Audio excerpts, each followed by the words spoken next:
Hi students, today let us have a discussion on flame photometry.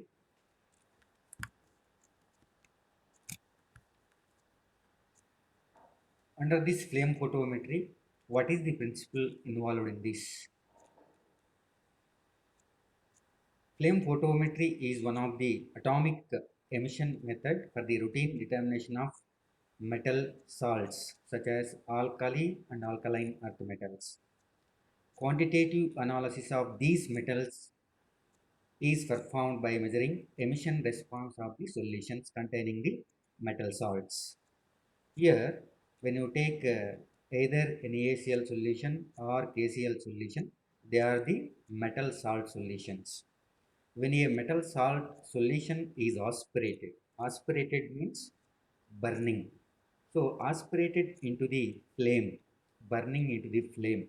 Flame evaporates, leaving behind a solute. Solute is NaCl or KCl, and solvent is water.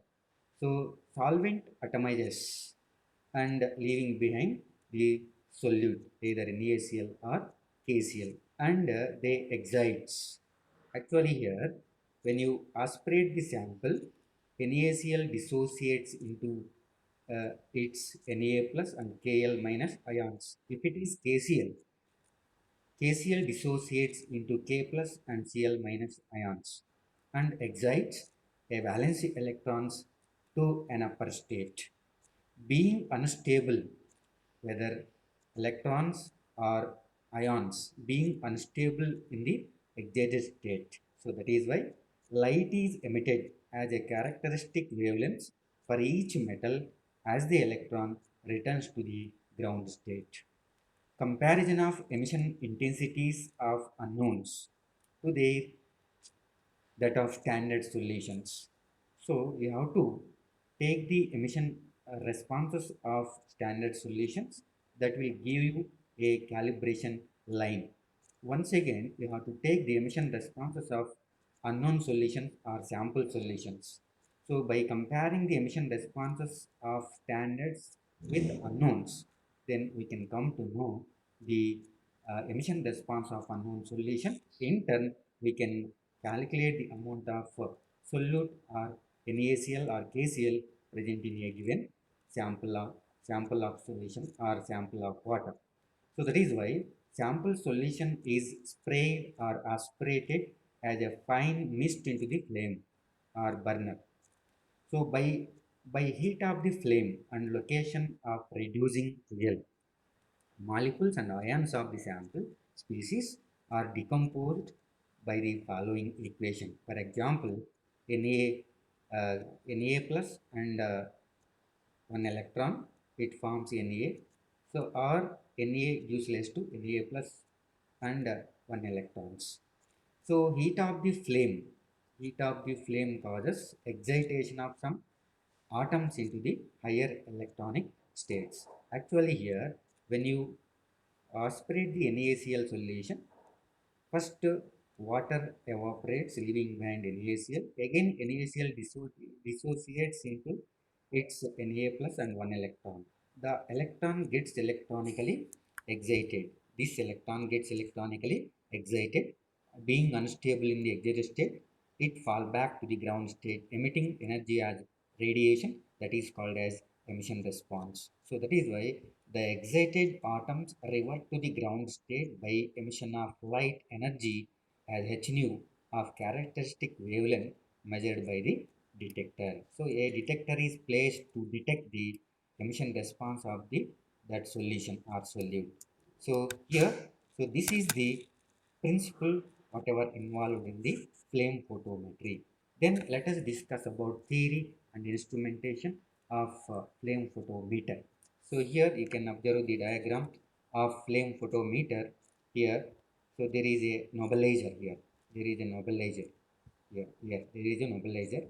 So that is why here a simple flame photometer consists of a burner here. This is burner, flame or burner, whatever Bunsen burner. So then a nebulizer is here. Then through this we can aspirate the sample containing in a container. This is sample container, and this is nobilizer. This is burner. This is burner. Next, a monochromator. So a monochromator is placed before the lenses. So here flame is okay.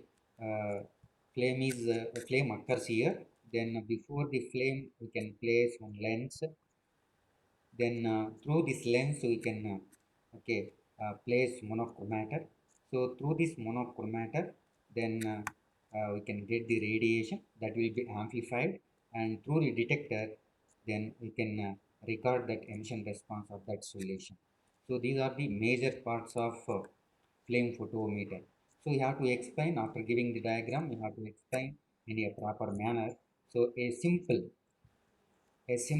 flame photometer consists of a burner, a burner, a nobilizer, a monochromator. This is the monochromator, and detector here, detector, and a recorder as shown in the figure.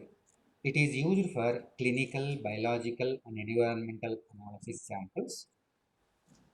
of samples. Since the temperature is not enough to excite transition metals, why it is not using flame photometric method is not used for the detection of transition metal ions or heavy metal ions, because whatever the temperature produced in flame photometer is not enough to excite the okay, heavy metals. That is why it is not used for the analysis of the block elements or heavy metal ions. The method is selective towards detection of alkali and alkaline metals only. Fuel and oxidant flow rates, fuel and oxidant flow rates. Here there is a mixing chamber here. There is a mixing chamber. Fuel is here oxygen, oxidizing agent, and fuel is whatever we are going to supply, that is sample. So that is why here fuel and oxidant. Oxidant is oxygen. Flow rates, purity, aspiration rates, solution viscosity, contaminants in the samples, etc. All these affect the emission response. So it is therefore very important to measure the emission response of standard and unknown solution or sample solutions under the conditions that are as nearly identical as possible. So this is about instrumentation and theory of flame photometer. Then applications where we are using these flame photometry. It is used.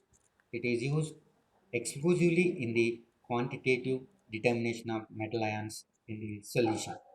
Next, alkali and alkaline metals, as I told you already at the beginning, can be estimated present in a sample. Next, qualitative determination. Qualitative determination is also possible as each element emits its own characteristic line spectrum. So actually one of the application.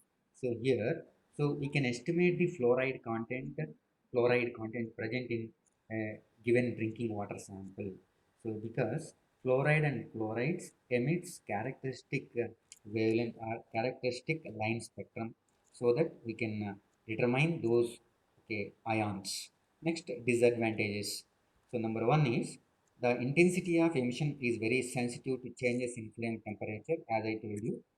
Spectral interface or spectral interference and self-absorption are also encountered which affect the precision of the measurement.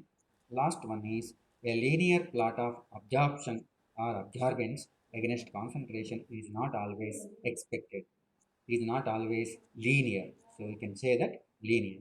So this is about flame photometry. Flame photometry. Thank you. So one more important thing is when you come to lab, we will show you this flame photometer we are having two or three pieces.